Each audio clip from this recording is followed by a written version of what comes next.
नमस्कार दोस्तों, स्वागत है आपके अपने YouTube चैनल संस्कृत अड्डा पर। दोस्तों, आज की जो वीडियो है इसमें हम करने वाले हैं आपके टीएसटी पीएचडी 2024 में होने वाले एग्जामों के लिए संज्ञा प्रकरण प्रत्याहार से महत्वपूर्ण क्वेश्चन और सभी जो क्वेश्चन यहाँ पर वेरी इंपॉर्टेंट है। इन्हीं के अंदर से ही आपको एग्जामों में क्वेश्चन देखने को मिलेंगे। इनसे पहले वाली जो वीडियो थी उसमें भी हमने संज्ञा प्रकरण जो प्रत्याहार से महत्वपूर्ण जो क्वेश्चन थे उनको किया था, तो और भी कुछ जो महत्वपूर्ण क्वेश्चन रह गए थे तो उनको जो हम यहाँ पर करने वाले हैं। और अगर आप हमारे से पहले वाली वीडियो को अगर आप देखना चाहते हैं तो इसे आप हमारे चैनल की प्लेलिस्ट में जाकर देख सकते हैं। तो जिसमें हमारा यहाँ पर पहला जो क्वेश्चन है, इनमें से एक असत्य बताना था। असत्यम कथनम की विवृतम अभ्यंतर प्रयत्नम विवार बाह्य प्रयत्नम ईषद विवृत अभ्यंतर या संवृत बाह्य प्रयत्न। अब एक असत्य है और असत्य किस कारण से है, क्योंकि पहले इसके बारे में पता होना चाहिए, तभी जा आप इस क्वेश्चन को सही कर पाओगे। तो यहाँ पर जो इसमें ऑप्शन जो डी है संवृतम बाह्य प्रयत्न, यह माना गया था। ये समृत क्या है, यह किसके अंतर्गत आता है? तो कल वाली वीडियो में हमने पढ़ा था प्रयत्न दो प्रकार के होते हैं, आभ्यंतर प्रयत्न और बाह्य प्रयत्न। आभ्यंतर 5 थे और बाह्य 11। जो ये आभ्यंतर प्रयत्न है इसमें सपृष्ठ ईषद विवृत विवृत और समृत ये आ जाते हैं। जो सपृष्ठ वर्ण है सपृष्ठ कह देते हैं, काद्योमावसाना भी कह देते हैं। तो इसमें क से लेकर माँ तक के जो वर्ण हैं, क से लेकर माँ तक के, क क्वरक चवरक ट्वरक त्वरक वाले क से लेकर माँ तक के, जिनकी संख्या 25 है, तो ये आ जाते हैं आपके स्पर्श वर्ण में।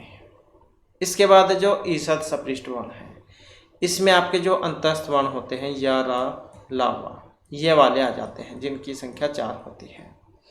इसके बाद ईषद विवृत आ जाते हैं, उस वर्ण भी कह देते हैं इनको और सल वर्ण भी कह देते हैं। तो ये भी 4 ही होते हैं, स ह। तो ये भी 4 ही होते हैं। इसके बाद आ जाता है विपरीत, जो आपके अच है। अच में जैसे अ, ई, उ, री, री, ए, आई, ओ, औ, तो ये आ जाते हैं। और जो ये समृत है, समृत में आपका जो हर्षव आ जो होता है वो आ जाता है। और जैसे यहाँ पर बाह्य प्रयत्न दिया गया था, तो ये आभ्यंतर प्रयत्न जो इसके अंतर्गत आता है समृत। तो ये 5 होते हैं, स्पृष्ठ ईषद सपृष्ठ ईषद विवृत विवृत और समृत। तो आभ्यंतर प्रयत्न क्या था, ये इसी कारण से गलत है। बात करें बाह्य प्रयत्न की, तो ये 11 होते हैं। विवार, संवार, श्वास, नाद, घोष, अघोष, अलप्राण, महाप्राण, उदात अनुदात, शब्द। इसके बाद है नेक्स्ट क्वेश्चन हमारा। यहाँ पर ये तालिका भी दी गई है, यहाँ से भी आप इसे समझ सकते हैं। तो यह आभ्यंतर प्रयत्न, स्पृष्ठ वर्ण, ईषद सपृष्ठ, विवृत ईषद विवृत विवृत और समृत, ये तो आपके आभ्यंतर प्रयत्न है और ये आपके बाह्य प्रयत्न है। तो जैसे विवार, श्वास, अघोष या खल प्रत्याहार भी कह देते हैं, तो इसमें प्रथम और द्वितीय वर्ण आ जाएगा। इसके अलावा जो उसम है स ये आ जाएंगे। संवार, नाद, घोष और हस प्रत्याहार, इसमें आपका तीसरा चौथा पांचवा वर्ण आ जाएगा। अघोष भी आ जाता है, यस अघोष घोष वो कह देते हैं इसको। तो इसमें तीसरा चौथा पांचवा वर्ण आ जाएगा। इसके अलावा जो आपके अंतस्थ वर्ण है यारा अलावा ये भी आ जाएंगे। इसके बाद आ जाता है अलप्राण, तो इसमें वर्ग का पहला, तीसरा और पांचवा वर्ण आएगा। इसके अलावा जो अंतस्थ वर्ण है यारा अलावा भी आएंगे। महाप्राण, इसमें आपका दूसरा और चौथा वर्ण आ जाएगा। इसके अलावा जो सल प्रत्याहार है, मतलब जो उसम वर्ण है स यह भी इसमें आ जाएंगे। इसके बाद आ जाता है उदात अनुदात समृत अर्थात जो है, जैसे कि आपने ऊपर पढ़ा था। तो इस प्रकार से ये प्रयत्न होते हैं। इसके बाद है नेक्स्ट हमारा। नेक्स्ट में जो यहाँ पर हमारा क्वेश्चन आ जाता है, अधोलिखित सूचित एवं सुमेलन शुद्ध विकल्पम चिन्होतु। तो इसमें जो आपने सही जो उसको बताना है। सही की बात करें तो ऑप्शन सी वाला इसमें रहेगा, 4 1 2 3, या जिसको भी पहले पता हो आप उसका मिलान करके देख सकते हैं। तो जैसे यहाँ पर प्रातिपदिक है, प्रातिपदिक करने वाला सूत्र की बात करें तो अर्थवदय धातु प्रत्यय प्रातिपदिकम यह होता है। वृद्धि करने वाला कौन सा है, तो आदेश जो सूत्र है इसके द्वारा वृद्धि होती है। पद संज्ञा करने वाला शुभ तिगंतम पदम है, सुबंत और तिगंत की करता है, और अचंत आदि टी से टी संज्ञा होती है। तो इस प्रकार से इनका मिलान होगा। इसके बाद आ जाता है नेक्स्ट क्वेश्चन। क्वेश्चन है यहाँ पर गोपस्य स्त्री गोपी इतर केन सूत्रेण कहाँ प्रत्यय होती है। तो गोपस्य स्त्री गोपी प्रत्यय होगा यहाँ पर ऋण्यभ्यो गीप के द्वारा गीप प्रत्यय, पुण्योगादाख्यम के द्वारा गीस प्रत्यय, उगित गीप प्रत्यय या प्रत्यय न यज्ञ संज्ञा हो इति गीप प्रत्यय।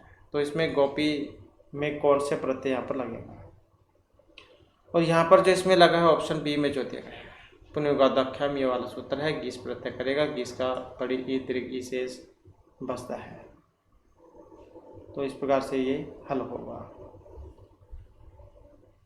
ऋण्यभ्यो गीप जो है इसमें ये गीप करता है, ऋण्यभ्यो गीप ये बसता इसका भी दीर्घ ई है।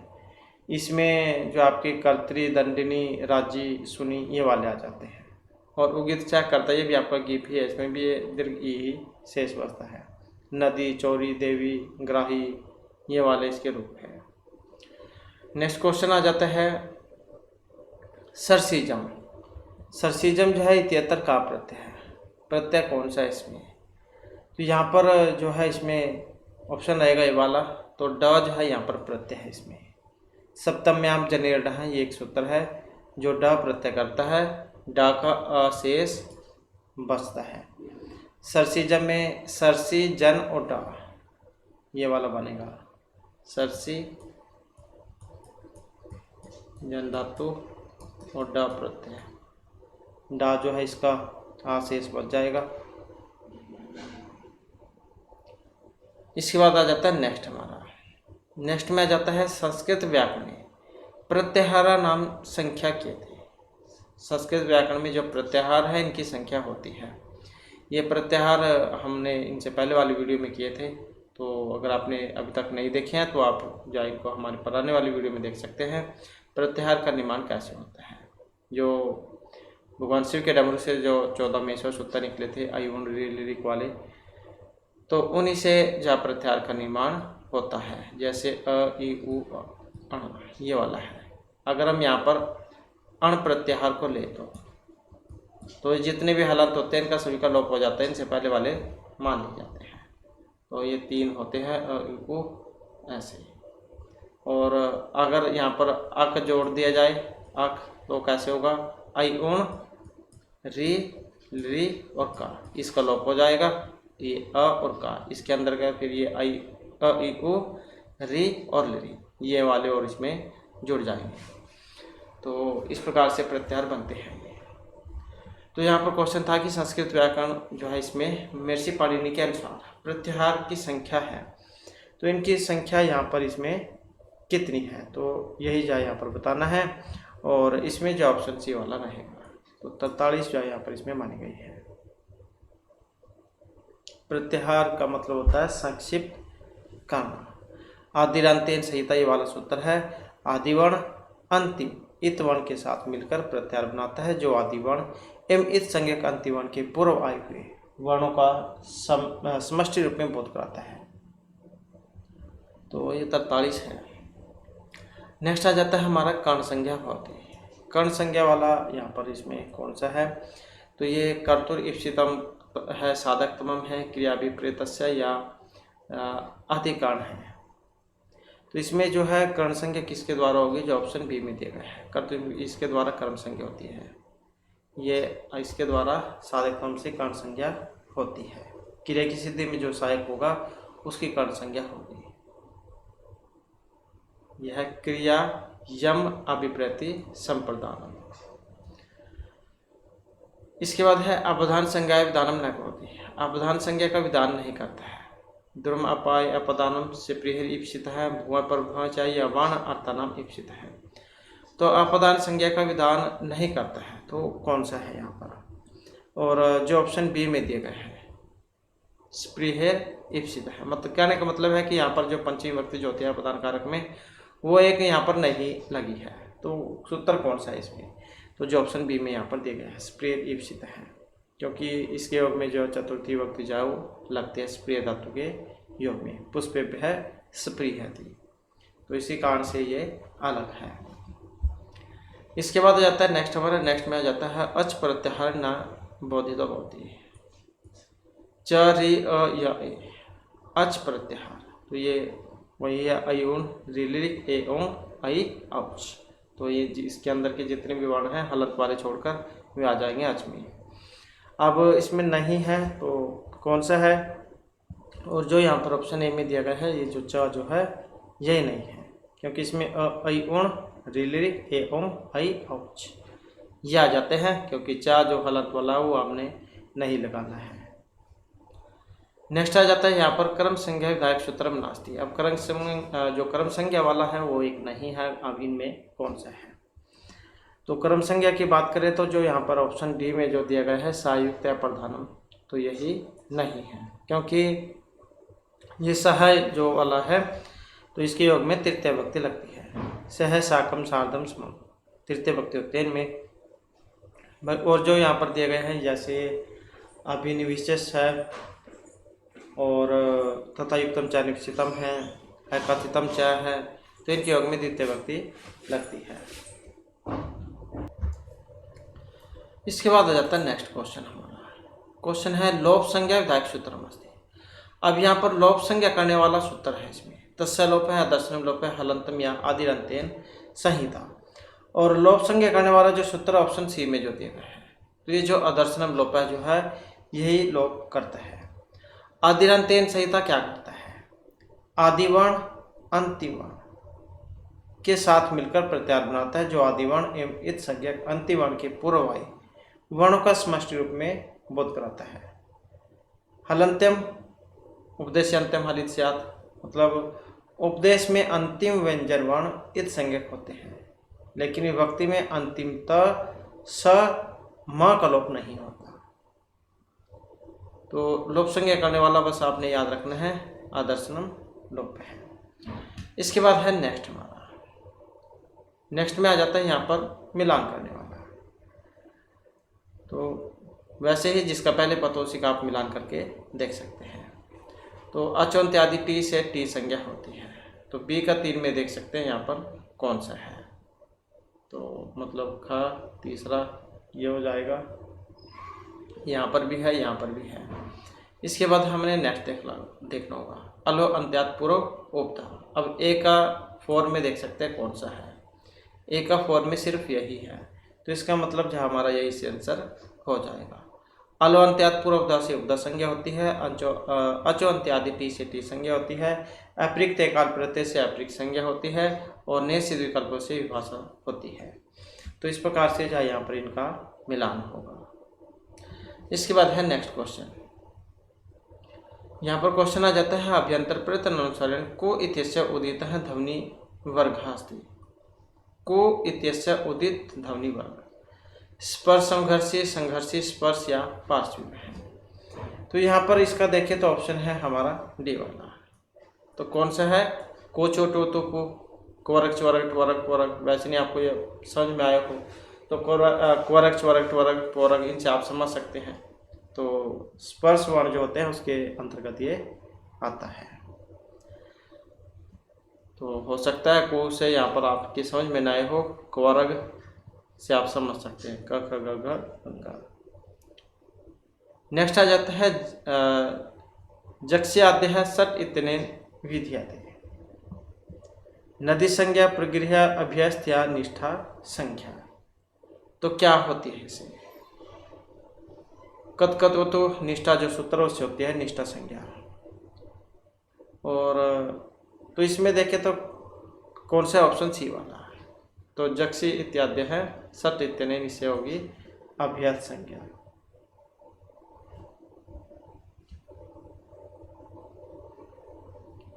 नेक्स्ट आ जाता है संघर्षी ध्वनि अस्ति। अब यहाँ पर जो संघर्षी ध्वनि है इनमें कौन सी है? च छ स य गा समघर्षी। सल प्रत्याहार आपने पढ़े थे, वो समवर्ण भी कह देते हैं। तो जब जिनको बोलते हैं तो जो आवाज़ जो है वायु घर्षण के साथ हमारे मुख से निकलती है, तो इनको कह देते हैं संघर्षी। तो जिन वर्ण के उच्चारण में वायु घर्षण पूर्वक निकले उनको समघर्षी कहेंगे। तो आपके उसम वर्ण जो है स स स ह ये इसमें आ जाते हैं। तो ऑप्शन सी वाला इसका सी आंसर यहाँ पर हो जाएगा। नेक्स्ट क्वेश्चन रहेगा हमारा, अवंग आदेश कस्य स्थाने भवति। अवंग आदि अंत सर्व या मध्य है। तो अवंग स्फोटाय नस्य सूत्र भी आपने पढ़ा होगा। तो यहाँ पर अवंग आदेश पूछा गया है और ये होगा अंतिम में, जो ऑप्शन सी में यहाँ पर दिया गया है। तो वर्ण के स्थान पर मतलब जो अंतिम है उसके स्थान पर हो गए, क्योंकि अवंग में जो अंगाकार है इसके हलंत्यम से इत संज्ञा हो जाएगी और तस्य लोपे से लोप होकर अब इसका शेष बचेगा। तो अंगा की संज्ञा होने से ये गित है, गित।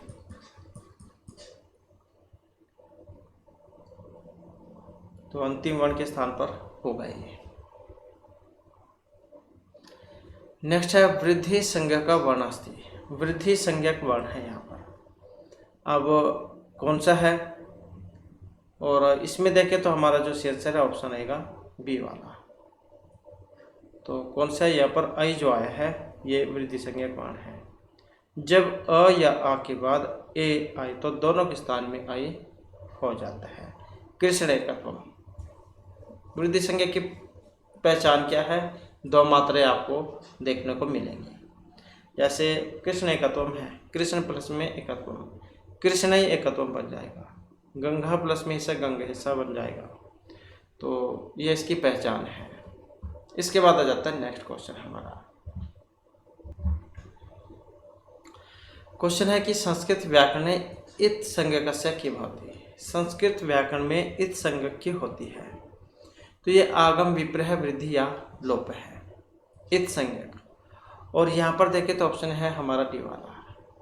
तो क्या होगा इसका, लोप या इसका होगा, अर्थात संस्कृत व्याकरण में इत संज्ञक वर्णों का लोप होता है। नेक्स्ट क्वेश्चन आ जाता है हमारा, संस्कृत व्याकरण में लोप है शब्द वर्णस्य का अवस्था सूच्यते। संस्कृत व्याकरण में लोपा शब्देन वर्णस्य का अवस्था विकार दर्शनम नाश या पुनरावर्तनम। और इसमें है ऑप्शन सी हमारा। तो क्या है, अदर्शनम। तो संस्कृत व्याकरण में लोप शब्द से वर्ण का नहीं दिखाई देना सूचित होता है, लेकिन उसका भाव शब्द में विद्यमान रहता है। जैसे दशरथ शब्द है और इया इसमें प्रत्यय है। दशरथ शब्द में इया प्रत्यय है तो दशरथ ही बनता है ये। तो दर्शनम जो लोपा इससे सूत्र से लोप हो जाता है। नेक्स्ट आ जाता है यस्य हल है इत्यत्र यस्य इत्यनेन ग्रहणम भवति। यस्य हल केवल य अकार सहितम यत् प्रातिपदिके निष्पन्नस्य षष्ठ्य अंतस्य या उक्तेषु न कस्यापि। अब यहाँ पर देखें तो ऑप्शन है हमारा बी वाला, अकार सहितम यकार से। नेक्स्ट आ जाता है अधोलिखितेषु वृद्धि संज्ञक नास्ति। इसमें वृद्धि संज्ञक नहीं है, आ औ ओ या आई। तो वृद्धि संज्ञक नहीं है कौन सा, जो यहाँ पर ऑप्शन बी में दिया गया है। तो वृद्धि रादेश जो सूत्र है इसके द्वारा होती है वृद्धि। आत और एच वृद्धि संज्ञक होते हैं। और वर्ण कौन कौन से होते हैं, जैसे यहाँ पर आया है आ हो गया, आई हो गया, औ हो गया। तो ये वृद्धि संज्ञक है। और अधेन गुण से गुण संज्ञा होती है और आद गुण से गुण होता है। वृद्धि रेचि से वृद्धि होती है, वृद्धि रादेश से वृद्धि संज्ञा होती है। तो सूत्र आ जाता है कई बार। तो ये वाला है वृद्धि रादेश, वृद्धि रादेश ये वाला सूत्र है जो ये वृद्धि संज्ञा करता है। तो इनमें वृद्धि संज्ञा पूछा गया था, नहीं है तो क्योंकि ये गुण वाला है। इसके बाद है नेक्स्ट हमारा, नेक्स्ट में आ जाता है गुण संज्ञक वर्णों का। गुण संज्ञक वर्ण हैं अब इसमें, तो ये कौन कौन से हैं, और जो यहाँ पर ऑप्शन डी में दिए गए हैं। तो जैसे के ऊपर आया था इससे पहले वाला क्वेश्चन, उसमें आया था ये वाला, तो ए और औ जो यहाँ पर एक गुण संज्ञक है। और गुण संज्ञा करने वाला सूत्र अभी हमने बात की थी, आधे गुण से गुण संज्ञा होती है और आध गुण से गुण। नेक्स्ट क्वेश्चन आ जाता है हरि हेतु इत्येतर हरि इत्यस्य का संज्ञा। हरि की संज्ञा होगी स्वर्ण घी गति या प्रक्रिया संज्ञा। तो इत द्विवचन प्रक्रिया में ये वाला सूत्र है जो प्रक्रिया संज्ञा करता है। तो यहाँ पर जो ऑप्शन डी वाला हमारा बनेगा। इसके बाद आ जाता है मनस इत्येतर टी संज्ञा का भवति। मनस जो है इसमें टी संज्ञा होगी। अब जो यहाँ पर टी संज्ञा किसकी होती है और टी संज्ञा करने वाला सूत्र कौन सा है, तो अच इत्यादि टी सूत्र है जो टी संज्ञा करता है। अब ये टी संज्ञा इनमें से किसकी होती है, तो यहाँ पर जो ये मनस है, मनस में क्या है, अस जो दिया गया है, मनस में जो अस है इसी की ही टी संज्ञा होती है। नेक्स्ट क्वेश्चन रहेगा हमारा इदुद्वेतो च सप्तम्यार्थे तेनेन भवति। गुण प्लुत प्रकृति या प्रक्रिया भाव। तो क्या होता है, अब जैसे कि ऊपर क्वेश्चन भी आया था, हमने इसमें पढ़ा था इदुद्वे द्विवचनम प्रक्रिया, तो ये वही है यहाँ पर इदुद्वे द्विवचनम प्रक्रिया, जो प्रक्रिया संज्ञा करता है। किसकी करता है ये, जो दीर्घ ई होगी, दीर्घ ऊ होगा, ए होगा, तो इनकी करेगा द्विवचन, और जो द्विवचन होंगे तो इनकी प्रक्रिया संज्ञा करेगा। नेक्स्ट हमारे यहाँ पर क्वेश्चन आ जाता है निम्नलिखितेषु ख कारस्य बाह्य प्रत्यनविष्कम उपयुक्तम विकल्पम चुनो। तो ख कार का बाह्य प्रत्यनविष्क उपयुक्त विकल्प इसमें कौन सा है, तो यह जो प्रत्यन जो है वे आ गए हैं। जैसे कि आपने जब क्वेश्चन शुरू किए थे तो उसमें प्रत्यन के बारे में पढ़ा था हमने, प्रत्यन दो होते हैं, अभ्यंतर और बाह्य। तो खकार बाह्य प्रत्यन है कौन सा, जो यहाँ पर ऑप्शन सी में दिए गए हैं। तो विवार समास अघोष महाप्राण इसमें आ जाते हैं खकार में।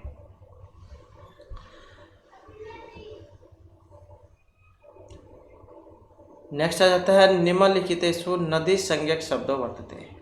अब इनमें नदी संज्ञक है और नदी संज्ञक यहाँ पर कौन सा है, या नदी संज्ञा करने वाला सूत्र भी आ जाता है कई बार एग्जाम में।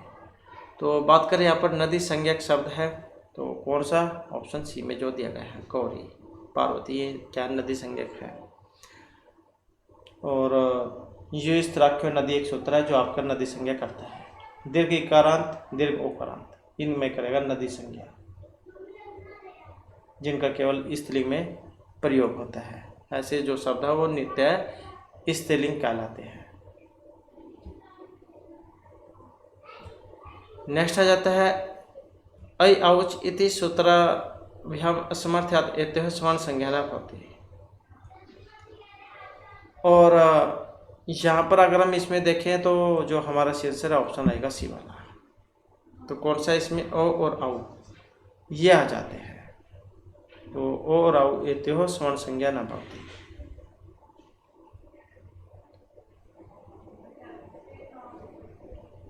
नेक्स्ट क्वेश्चन है हमारा एचामयम भेदन नास्ति। अब इनमें से एक भेद नहीं है, एच जो इनमें एक भेद नहीं है, हार्सव दीर्घ प्लुत या उदात्त आदि भेद। और कौन सा है, जो ऑप्शन ए में दिया गया है हर्षव भेद है। तो ये जो एच है, ये जो एच है, एच प्रत्याहार के अंतर्गत जो वर्ण है ए ओ आई औ, ये प्रत्याहार है। आई उन रीलिक ए अंग आई उन रीलिक ए ओंग आई औच, तो ए ओ आई औ, तो ये इनका जो हर्षव भेद नहीं होता है। तो ऑप्शन जाइए हो जाएगा यहाँ पर। इसके बाद है लण घट कण आदाय प्रत्याहार भवन्ति। एक तरह दो या चतवार हैं, तो इसमें रहेगा ऑप्शन सी हमारा, तो ये है 3 बार। नेक्स्ट है संयोगांतम लोप है निषेध्यते। संयोगांत लोप है यण यम या यम, और इसमें है ऑप्शन ए, तो कौन सा है यम। संयोगांत लोपो यण है निषिध्यते, अर्थात संयोग के अंत में यदि यण प्रत्याहार का वर्ण हो तो उसका लोप नहीं होता है।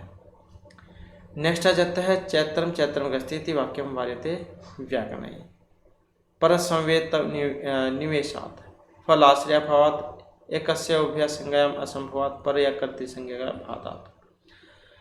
तो इसका जो है यहाँ पर कौन सा ऑप्शन रहेगा, डी वाला, पर या कर्तृ संज्ञा भातात्। नेक्स्ट क्वेश्चन आ जाता है हमारा यहाँ पर शिव सूत्रेषु अणकार आदि अनुबंध कर्ता भवति पाणिनि व्याडिश्यम शिव या महर्षि पतंजलि। शिव सूत्रों पर अणकार आदि अनुबंध करता, और ये है जो स्वयं भगवान शिव है, जो ऑप्शन बी में दिए गए हैं। तो जो 14 सूत्र है इसमें अंतिम 14 वर्ण भगवान महेश्वर ने स्वयं जोड़े हैं, और इससे हमें पता भी लगता है, सिद्ध भी होता है कि अनुबंध रहित 14 सूत्र तो अनादि होने से श्रुति रूप है, परंतु अत्यंत 14 वर्ण तो आदि अर्थात कर्तृकृत ही है। तो इसलिए जो भाष्यकार है उन्होंने ये अनुबंध कारणार्थ वर्ण नाम उपदेशा कहा था। तो ये जो अनुबंध कारण जो है इसका मतलब है कि ये अनुबंध कृत अर्थात निर्मित है, और स्वाभाविक रूप से इनके कर्ता भी वही होंगे जो 14 सूत्रों के उपदेश करता है। तो ये जो 14 जो यहाँ पर 19 सूत्र है भगवान शिव के ही हैं, तो उन्हीं को माना गया है। नेक्स्ट आ जाता है हमारा यहाँ पर क्वेश्चन ओतो गार्गस्य इति सूत्रेण भवति स र य विसर्ग है ओतो गार्गस्य है। तो इससे जो यहाँ पर मानी गई है या लोप, जो ऑप्शन बी में दिए गए हैं। ओकार से परे पदार्थ में स्थित अलघु प्रयत्न वाला जो या उसका नित्य लोप होता है। तो गार्गस्य जैसे या का लोप होगा। नेक्स्ट है संस्कृत व्याकरण शरण भवति इत्यस्य का संज्ञा भवति निष्ठा भ पदम या सर्वनाम स्थान संज्ञा। ये भवती जा भू धातु में है, भवती भवता भवंती जो रूप चलते हैं। तो इसकी यहाँ पर संज्ञा होगी कौन सी, तो इसकी होगी पद संज्ञा। शुभ तिगंतम पदम सूत्र आता है संज्ञा प्रकरण में, जो सुबंत और तिगंत की पद संज्ञा करता है। सुबंत में आपके राम के रूप और तिगंत में जो धातुएं में आ जाती है। तो तिगंत जाहिर को कहा जाता है जो धातु होती है, तो इनकी होती है ये। और एक क्वेश्चन आता है एग्जाम में, जैसे ये सुबंत है कितने होते हैं, तो ये 21 होते हैं सु अवजस वाले, और तिगंत कितने होते हैं, ये 18 होते हैं तीप्ताजी वाले। तो ये आते हैं कई बार, सुबंत कितने होते हैं, तिगंत कितने होते हैं। नेक्स्ट आ जाता है यहाँ पर संयोग संज्ञा भवती। तो संयोग संज्ञा होती है, तो किसकी होगी संयोग संज्ञा, तो ये होती है दो व्यंजनों के मध्य में। हलो अनंतरा संयोग ये वाला सूत्र है जो संयोग संज्ञा करता है।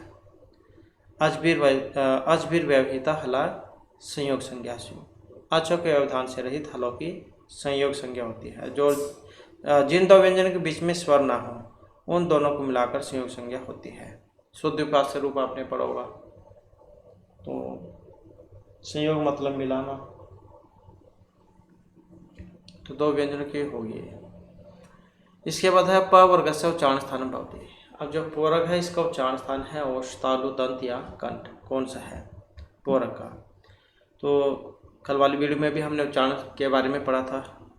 तो अकुह विसर्जनम कंठ, इच्युसनम तालु, और इच्युसनम तालु, ऋतुसनाम मूर्धा, ऋतुसनाम दंता, उपपद्यमानाम ओष्ठौ, यम गणनाम नासिका, एदयितौ कंठतालु, वकारस्य दंतोष्टम, ओदयितौ कंठोष्टम, जीवमूलस्य जीवमूलम। तो इस प्रकार के होते हैं। तो यहाँ पर जो ये प जो है प वर्ग आप देख सकते हैं, प फ भ व में कौन से में आते हैं। तो उपपद्यमानम ओष्ठौ, मतलब इनका जो उच्चारण है हमारे होठों के द्वारा होता है। तो इसका जो ऑप्शन ए वाला हो जाएगा, उपपद्यमानम ओष्ठौ। इसके बाद है नेक्स्ट में आ जाता है विभाषा संज्ञको स्तः। विभाषा संज्ञक होते हैं। स्तः क्यों आया है, अस्ति स्तः सन्ति, क्योंकि दो के बारे में बात हो रही है यहाँ पर, तो इस कारण से आया है। अब कौन से हैं यहाँ पर, अब इसमें देखें तो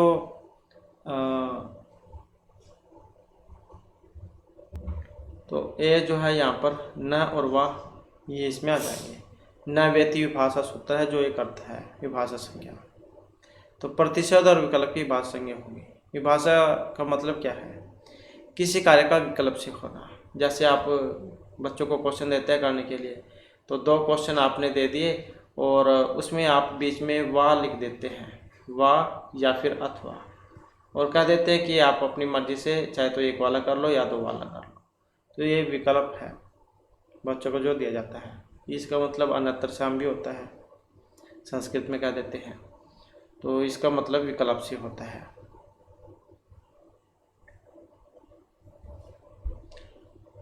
नेक्स्ट आ जाता है हमारा क्वेश्चन, चाद्य असत्व है इति सूत्रेण क्रियते। उपसर्ग विभाषा धातु या निपात संज्ञा चाद्य असत्व। और इसमें देखें तो हमारा जो यहाँ पर सेंसर ऑप्शन रहेगा डी वाला। तो कौन सा, चाद्य सत्व से निपात संज्ञा होती है। और उपसर्ग संज्ञा उपसर्ग क्रिया योग्य सूत्र के द्वारा, धातु संज्ञा भूअध्याय धातु के द्वारा, नैवेती भाषा से भाषा संज्ञा, जैसे कि अभी हमने यहाँ पढ़ा था ये। नेक्स्ट कहा जाता है नव इति विभाषे 73 इति शब्दस्य किम प्रयोजनम। जाति अर्थ स्वरूप या संज्ञा बोधनम नैवेती भाषा।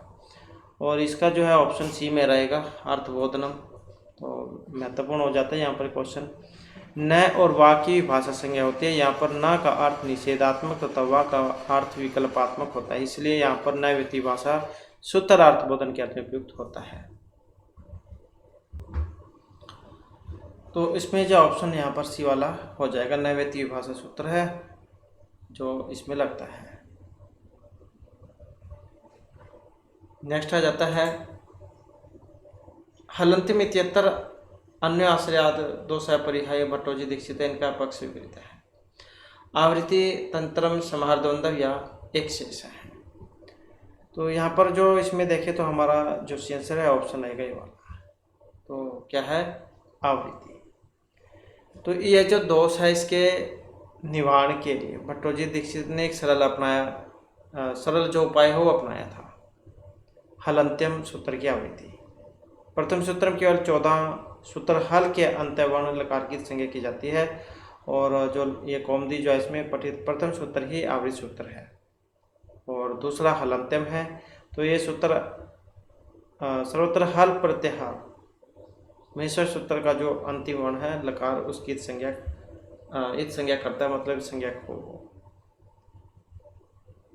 तो आवृत्ति जो यहाँ पर इसका रहेगा, तो ये आप याद रखिएगा। नेक्स्ट आ जाता है हमारा भट्टोजी दीक्षित मते उपदेश शब्द है। अब यहाँ पर उपदेश शब्द है, भाव घ अंत है, कण घ अंत है, कर्म या कर्तृ घ अंत है। तो इसमें इनके अनुसार जो है ये भाव घ अंत माना गया था, जो ऑप्शन ए में दिया गया है। तो भू आदि धातु जिसमें अयोन आदि सूत्र, गुणादि सूत्र, वाक्य, लिंग, अनुशासन, आगम, प्रत्याहार, आदेश ये उपदेश माने जाते हैं। तो प्रत्यय और आदेश ये उपदेश माने जाते हैं। उपदेश शब्द में उपसर्ग पूर्वक दिस धातु में कई आचार्यों में कर्ण अर्थ में घ प्रत्यय करके सिद्धि की है, और उपदेश का अर्थ शास्त्र माना गया है। किंतु प्रौढ़ मनोरमा में जो ये दीक्षित जो है भट्टोजी दीक्षित, इन्होंने अनेक तर्कों के द्वारा खंडित करके उपदेश पद का आदि उच्चारण अर्थ मानते हुए भावार्थ में घ प्रत्यय किया था। तो भावार्थ में घ प्रत्यय जो इसका हो जाएगा, ये जो ऑप्शन ए में दिया गया है, सिद्धांत कौमुदी इनके द्वारा रचित। इसके बाद है नेक्स्ट हमारा, नेक्स्ट में है अ इति संज्ञा कति वर्णना भवति। ये जो असंज्ञा जो यहाँ पर होती है, तो ये चतुर्विंशति ही अष्टादशानाम, द्वादशानाम या फिर दशानाम। तो इसमें जो मानी गई है अ की होगी 18। कितने वर्णों की होती है, 18 वर्णों की होती है ये। और ये जो अयुण जो है ये 18 भेद माने गए इसके, वेरी वेरी इंपॉर्टेंट है, बहुत ज़्यादा एग्जाम में आता भी है ये। और ये जो ए आई ओ औ इनके माने गए हैं 12 भेद। और री और लरी इनके कुल 30 वेद माने गए हैं। तो यहाँ पे याद रखिएगा जो अ ई उ जो है अ ई ओ इनके 18 हैं और ए आई ओ औ इनके 12 हैं, रि वाले ये 30 हो गए। नेक्स्ट आ जाता है हमारा च वर्गस्य उच्चारण स्थानम अस्ति। जो च वर्ग है इसका उच्चारण है कौन सा? इच सनम तालु इच वर्ग या और सा, तो इनका उच्चारण ज्यादा तालु से होता है। अकुह विसर्जन कंठ होता है, अक वर्ग ह और विसर्ग कंठ से होता है। ऋतु साना मूर्धा होता है, रीट वर्ग रा और सा ये मूर्धा से होता है। लरी तुलसा नाम दंता, लरी और जो त्वरक है इनका उच्चारण दांत से होता है। नेक्स्ट आ जाता है हमारा गुण संज्ञक वर्ण संति। अब यहाँ पर गुण संज्ञक वर्ण होते हैं। अब गुण संज्ञक वर्ण यहाँ पर कौन से हैं, कौन सा सूत्र है, क्योंकि सूत्र भी साथ में पता होना चाहिए। तो इसमें देखें तो ऑप्शन ए वाला हमारा बनेगा। अ ए और ओ इनकी गुण संज्ञा होती है। अदेंग गुण जो सूत्र है अदेंग गुण, अदेंग गुण ये वाला सूत्र है जो गुण संज्ञा करेगा। और आद गुणा सूत्र है, आद गुण है, इससे गुण होता है, ये संज्ञा करेगा ये गुण करेगा। पहचान क्या है इसकी? एक मात्रा होती है, जैसे ये सुरेश है, सुरेश है, तो इसकी पहचान गुण की यही है, एक मात्रा आपको उस पर देखने को मिलेगी। तो सबसे बड़ी पहचान यही है। इसके ऊपर 2 मात्रा अगर कर दे तो ये वृद्धि हो जाएगी। विद्यालय बनता है जैसे विद्यालय, विद्यालय तो विद्या प्लस में आल्य, तो ये इस प्रकार की हो तो उसमें फिर ये दीर्घ होती है। नेक्स्ट है यहाँ पर संहिता संज्ञा विधायक सूत्रम अस्ति। अब संहिता संज्ञा है यहाँ पर, तो कौन सा है संहिता संज्ञा विधायक सूत्र? जो ये ऑप्शन डी में दिया गया है यहाँ पर, परस्य निकर्ष संहिता। तो संहिता करता है, संहिता का मतलब संधि से है। वर्णों नाम अतिशयता सन्निधि संहिता संज्ञा स्यात्, वर्णों की अतिशय सन्निधि को संहिता कहते हैं। नेक्स्ट आ जाता है लघु सिद्धांत कौमुदी अनुसार अभ्यंतर प्रयत्न कद्विध है। तो अभ्यंतर प्रयत्न लघु सिद्धांत कौमुदी के अनुसार इसके रचयिता कौन है? जो वरदराज दीक्षित जो है इनके द्वारा रचित है लघु सिद्धांत कौमुदी। और प्रयत्न हमने अभी किए थे शुरू में, तो अभ्यंतर प्रयत्न ये 5 होते हैं और बाह्य कितने होते हैं? बाह्य 11 होते हैं। अभ्यंतर 5, बाह्य 11। नेक्स्ट क्वेश्चन है हमारा यहाँ पर यन वर्णानाम उच्चारण बाह्य प्रत्यय से नाम की। तो यन जो वर्ण के उच्चारण में बाह्य प्रत्यय का नाम है। अलप प्राण, घोष, माप्राण या विवार। तो बाह्य प्रत्यय किसमें? यन में। तो इसमें देखें तो ऑप्शन ए वाला रहेगा इसमें, अलप प्राण। तो अलप प्राण में क्या है? इसमें पहला, तीसरा और 5वां वर्ण जो आ जाता है जिसके बोलने में कम समय लगे तो उसको कह देते हैं अलप प्राण। तो ये आता है यन वर्णों में। नेक्स्ट आ जाता है हमारे यहाँ पर क्वेश्चन आधुनिकतेषु पदम अस्ति। अब यहाँ पर एक पद है पठ राम मातृ गच्छन्ति, कौन सा है? सूत्र भी आ जाता है कई बार पद संज्ञा करने वाला, अभी हमने बात भी की थी इसके ऊपर। तो सुप्तिगंतम पदम ये वाला सूत्र है जो पद संज्ञा करता है। अब पद है यहाँ पर कौन सा? और जो यहाँ पर ऑप्शन डी में दिया गया है, जैसे गच्छन्ति है तो गम धातु हो गई इसमें, तो गच्छन्ति यहाँ पर बनता है सुप्तिगंतम पदम इस सूत्र के द्वारा। सुबह और तिगंत की पद संज्ञा करता है, क्योंकि इसमें जी गम धातु में जी प्रत्यय बना है, जी को अंति होता है जो अंत सूत्र के द्वारा, उसके बाद बनता है अंति। नेक्स्ट आ जाता है यहाँ पर वर्ण नाम अतिशयता सन्निधो का संज्ञा स्यात्। वर्ण के अत्यंत समीपता की संज्ञा होती है, कौन सी संज्ञा होती है? तो संहिता संज्ञा होती है जो यहाँ पर ऑप्शन बी में दिया गया है। इसके बाद है सु आदि पंच प्रत्यय नाम संज्ञा होती। सु आदि पंच प्रत्यय संज्ञा होगी संयोग स्वर्ण संहिता या सर्वनाम स्थान संज्ञा। तो यहाँ पर इसमें हम देखें तो हमारा आंसर ऑप्शन डी वाला रहेगा। तो सु आदियों की क्या होगी? सर्वनाम स्थान संज्ञा होती है। तो इस प्रकार से जो हमारे क्लास में महत्वपूर्ण क्वेश्चन थे, नेक्स्ट वीडियो की इसमें इससे आगे के जो महत्वपूर्ण क्वेश्चन है उनको हम कंप्लीट करेंगे। और हमारे साथ अंत बनाने के लिए धन्यवाद।